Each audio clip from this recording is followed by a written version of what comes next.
In Costa Rica, general election day moves ahead. Authorities report total stability in the voting centers inside and outside the country. The Peruvian Prime Minister Héctor Valera confirmed that he will step down just 4 days after being named for the post after allegations of domestic violence. In Russia, officials said recent speculations in Western media of alleged invasion of Ukraine represent a crime against the planet and democracy. Wow. Hi, this is From the South. I'm your news anchor, Diego Martin, from the teleSUR studios in Havana. We begin with the news.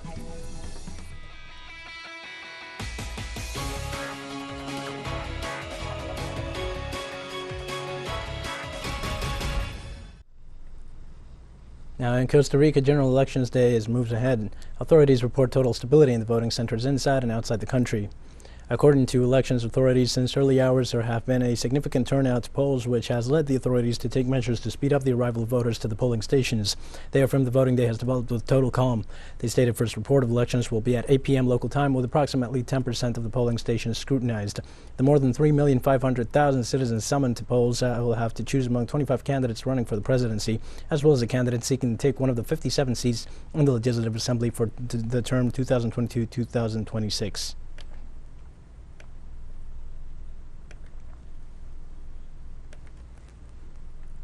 Ali Feinzag, the Liberal Progressive Party, was the first candidate for the presidency of Costa Rica to cast his vote at the Januario Quesada School in San Rafael de Escazú.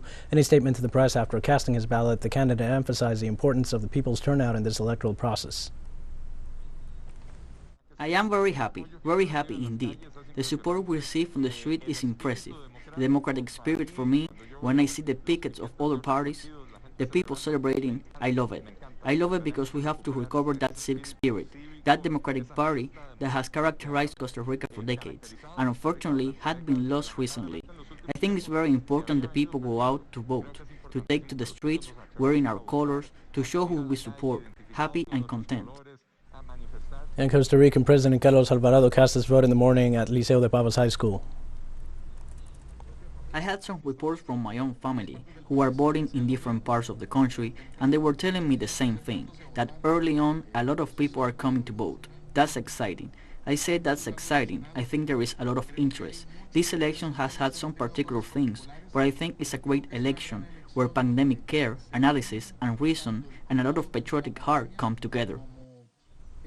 Meanwhile, back at the ranch, the candidate of the Broad Front, Jose Maria Villalta, thanked the citizens for their support and called on the population to continue to go to the polls on this election day. Bringing a message of hope to the citizens, and that is what we want to tell the people. I think we are going to win. I think we are doing very well. The messages and the feeling of support we are receiving for the Broad Front in the streets, in the communities, through the social networks fill us with motivation. But here, the most important thing is that we come out to vote. Hector Fernandez Macis, General Director of the Electoral Registry and Financing of Political Parties of Costa Rica, gives an update on the opening of Election Day. We have the report of almost 100% of the tables open. By 7:30 a.m., we already had that 100%. The last reports we received were one in station in Talamanca, specifically in Sibuju, and one in the area of Sarapiqui. But with those we complete 100%. Of that 100% of national soil, in reality we only had to carry our operations to take 2 tables to the voting centers. Out of the 25 candidates running for president in this election, 4 are the most likely to go to a runoff in April. Let's see the details in the following report.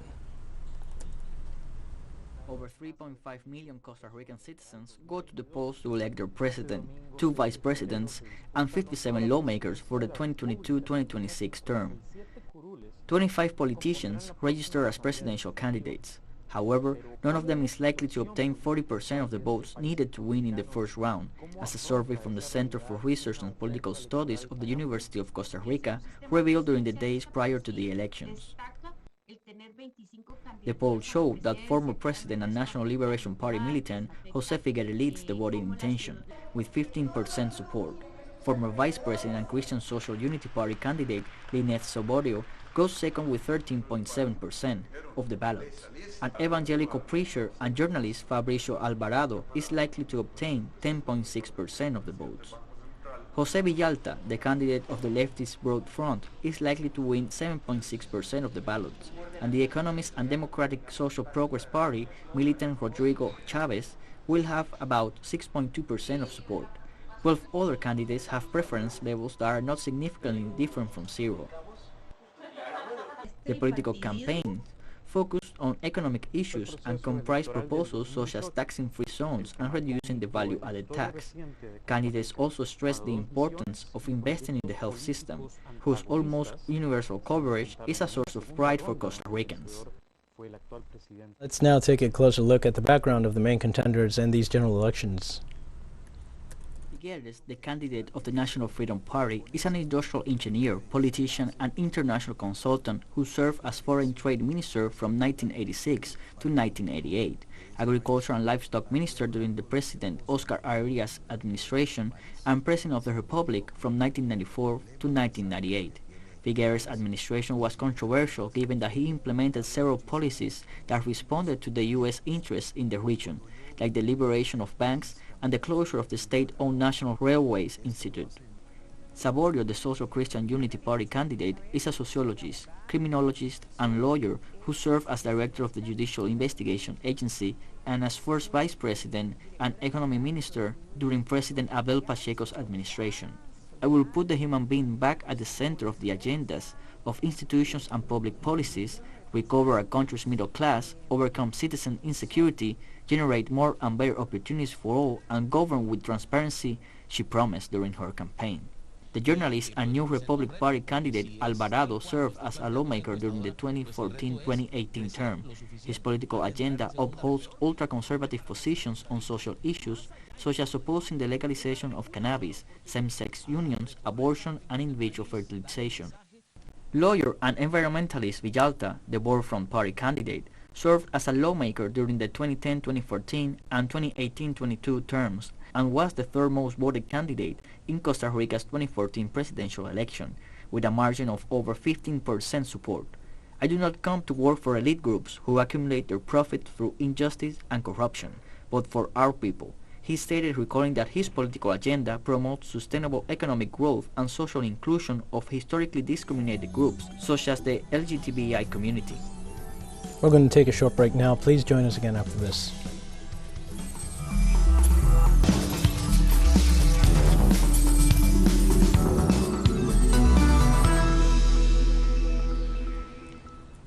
Welcome back to From the South. The Peruvian Prime Minister Héctor Valera confirmed that he will step down just 4 days after being named for the post after allegations of domestic violence.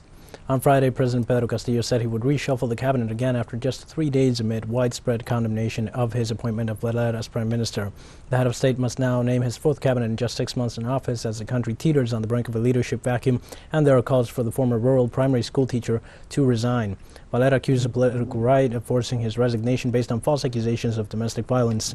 Under the Peruvian constitution, when the Prime Minister steps down, the entire cabinet must follow suit until a replacement is nominated and a new ministerial team is chosen.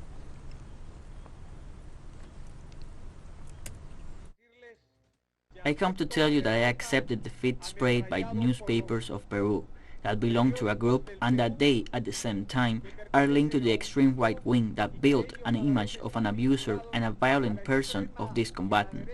They have wounded a premier, and that is why he is retiring to his headquarters to heal his wounds when the people want. I have submitted a letter of resignation to the President of the Republic, and I recognize my defeat, but my defeat through the front pages of newspaper built on false facts. Honduras' new president, Xiomara Castro, granted amnesty to many officials who served in Manuel Zelaya's government more than a decade ago.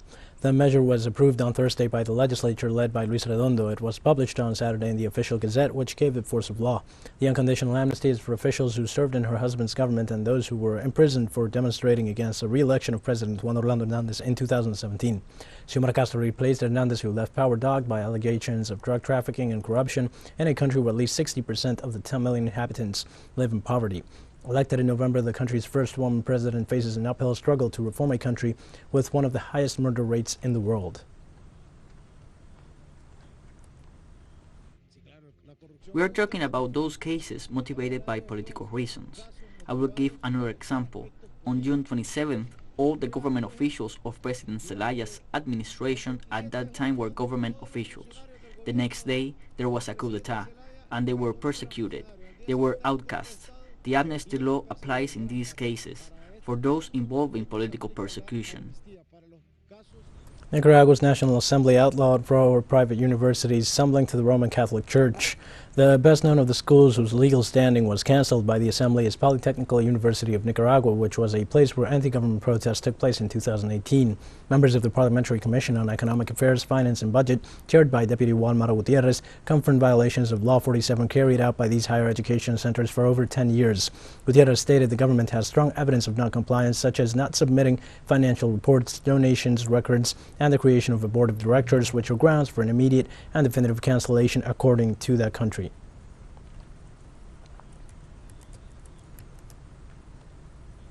In Colombia, systematic violence continues. This Sunday was confirmed the murder of people in the department of Antioquia. The incident took place in the village of San Alejandro, located 1 hour from the urban center of the municipality of Angostura, Antioquia.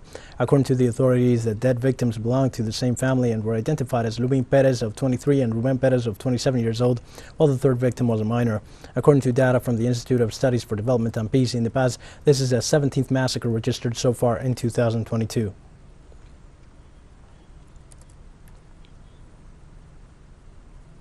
Pope Francis condemned female mutilation and exploitation during his Sunday Angelus prayer on St. Peter's Square, calling for an end to the widespread practices afflicting women and girls. It's the International Day of Zero Tolerance for Female Genital Mutilation. There are about 3 million girls who, every year, undergo this surgery, often in very dangerous conditions for their health. This practice, unfortunately widespread in various regions of the world, humiliates the dignity of women and seriously undermines her physical integrity. In the face of these plagues of humanity, I express my pain and urge those who have responsibility to act decisively to prevent both exploitation and humiliating practices that afflict particularly women and girls. Let's take a final short break now. Please join us again after it.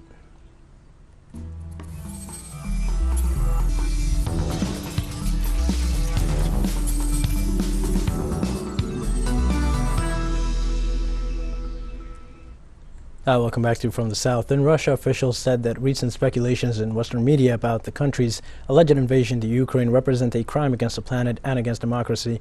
In this regard, the spokeswoman of the Foreign Ministry, Maria Zakharova, stated that the current media speculation posed to promote the thesis of an invasion to Ukraine may represent a smokescreen to divert attention from the West's aggressions against Moscow.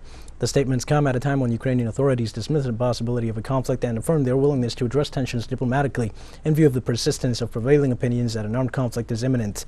The Kremlin considers that such speculations serve as a pretext for increasing NATO's military presence in Eastern Europe, threatening Russian security.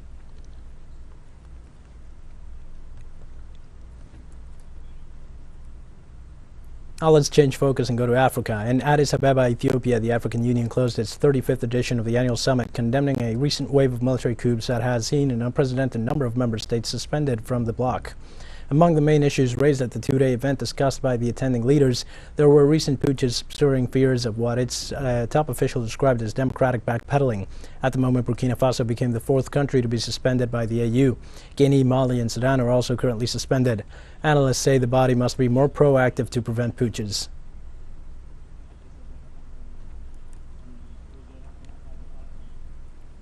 Such, at no time in the history of the African Union have we had 4 countries in one calendar year, in 12 months, being suspended.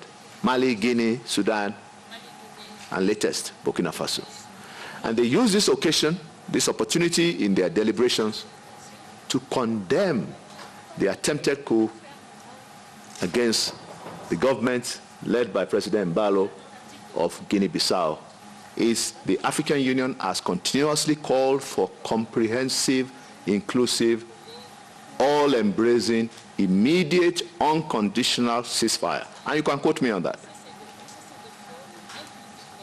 That's a number one priority from day one, and still remains a top priority for the peaceful resolution, amicable resolution of the conflict in northern Ethiopia. Supporters of Tunisia's President Kais Saied took to the streets of their country's capital, Tunis, on Sunday. The large show of support for the president came after his overnight announcement that he was dissolving Tunisia's Supreme Judicial Council. The council oversees the independence of the judiciary and their conduct, but President Saied has claimed it is corrupt and has been in dispute with it for months.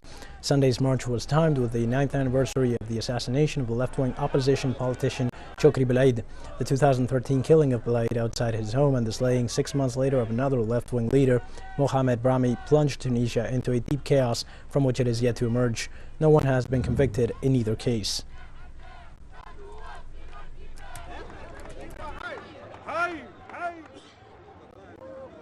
They have been manipulating the file for 9 years with the aim of hiding the truth and concealing the evidence of involvement of Ennahda leaders.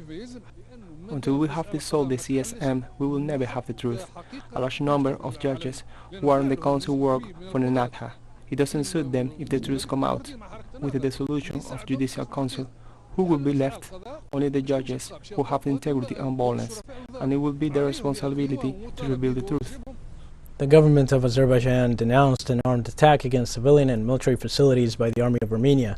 According to the Ministry of Defense of Azerbaijan, the armed forces of Armenia fired without any reason against positions of Azerbaijan troops in the village of Gabanli of the Tardar region. The attack began at midnight and continued until 2 o'clock in the morning local time this Sunday.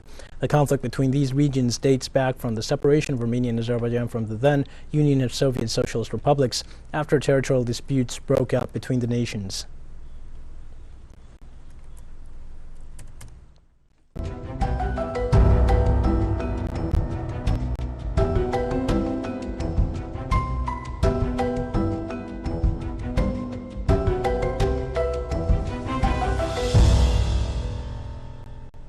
Now, at least 6 people have been killed and nearly 50,000 displaced after Cyclone Batsirai brought strong winds and rain to Madagascar on Saturday evening.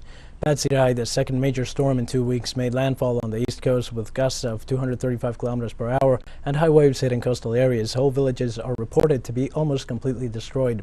The cyclone has now weakened. Meanwhile, residents of Mananjari, the nearby towns of Manankara and Nozivarika, report that the cyclone has caused widespread damage by blowing the roofs off homes, knocking down trees and utility poles, making roads impassable and flooding many areas.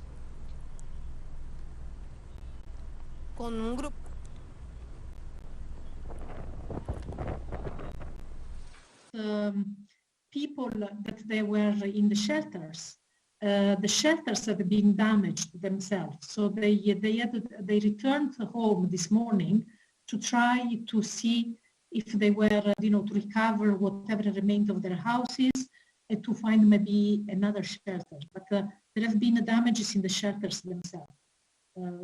So we, as WFP, we are trying to support mainly with the, as you know, for food assistance, for logistics. So we have been hand on hand with the national authority to support them with all logistic elements. Swedish environmental activist Greta Thunberg and members of the Nordic country's indigenous Sami community protested against a possible iron ore mine in the northern Sweden. The government is next month to decide whether to greenlight the controversial project led by the UK firm Beowulf, which has promised to create 250 to 300 jobs in the area. But the Sami, an estimated of 20,000 to 40,000 people who live in Sweden, say the plan will prevent reindeer herding, disrupt hunting and fishing, and destroy the environment in their homeland. The European Union's only indigenous population, an estimated 100,000 Sami, live across the vast Arctic wilderness of northernmost Finland, Norway, Sweden, as well as Russia. Although in the past 5 years, European countries have stepped up moves to atone for past injustices, the Sami argue that their rights continue to go unrecognized, pointing, for example, to government plans to open up parts of their mineral-rich homeland to mining companies. The Swedish government needs to stop the colonization of Sápmi. We believe that the climate, the environment, clean air, water, reindeer herding, indigenous rights and the future of humanity should be prioritized before and above the short-term profit of a company, a British mining company.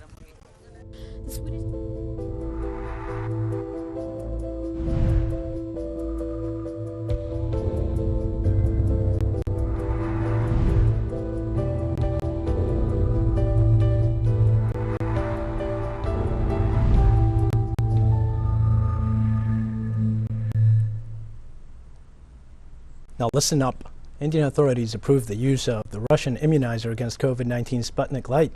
Sputnik Light has already been registered in more than 30 countries around the world, with a total population of more than 2.5 billion people vaccinated, according to the Russian Direct Investment Fund, RDIF. Last January, the results of a study conducted by the Spallanzani Institute in Italy under laboratory conditions showed that booster immunization with the Russian single-dose drug is one of the best solutions for extending the protection period of other antivirus vaccines. Developed by the Nikolai Gamaleya Center of Epidemiology and Microbiology, Sputnik Light is a single-dose version of the Sputnik V vaccines.